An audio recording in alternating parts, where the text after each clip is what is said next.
Chapter 19.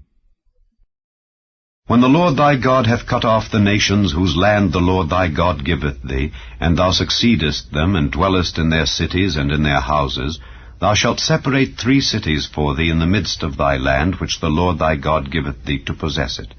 Thou shalt prepare thee a way, and divide the coasts of thy land, which the Lord thy God giveth thee to inherit, into 3 parts, that every slayer may flee thither. And this is the case of the slayer which shall flee thither, that he may live. Whoso killeth his neighbor ignorantly, whom he hated not in time past. As when a man goeth into the wood with his neighbor to hew wood, and his hand fetcheth a stroke with the axe to cut down the tree, and the head slippeth from the helve, and lighteth upon his neighbor, that he die. He shall flee unto one of those cities, and live, lest the avenger of the blood pursue the slayer while his heart is hot, and overtake him because the way is long, and slay him, whereas he was not worthy of death, inasmuch as he hated him not in time past. Wherefore I command thee, saying, Thou shalt separate 3 cities for thee.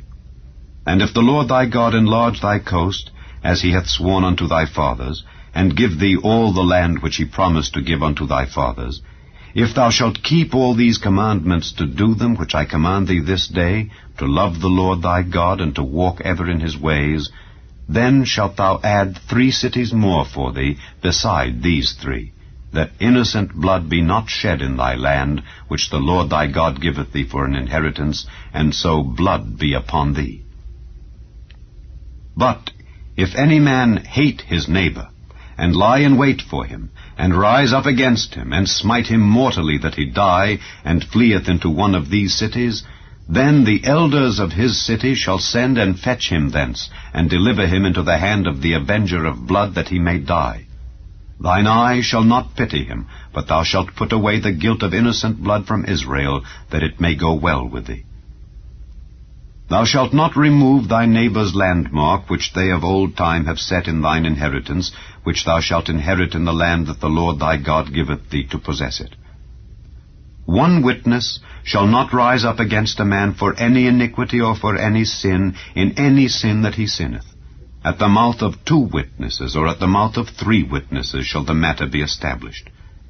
If a false witness rise up against any man to testify against him that which is wrong, then both the men between whom the controversy is shall stand before the Lord, before the priests and the judges which shall be in those days, and the judges shall make diligent inquisition. And behold, if the witness be a false witness, and hath testified falsely against his brother, then shall ye do unto him as he had thought to have done unto his brother. So shalt thou put the evil away from among you. And those which remain shall hear and fear, and shall henceforth commit no more any such evil among you. And thine eye shall not pity, but life shall go for life, eye for eye, tooth for tooth, hand for hand, foot for foot.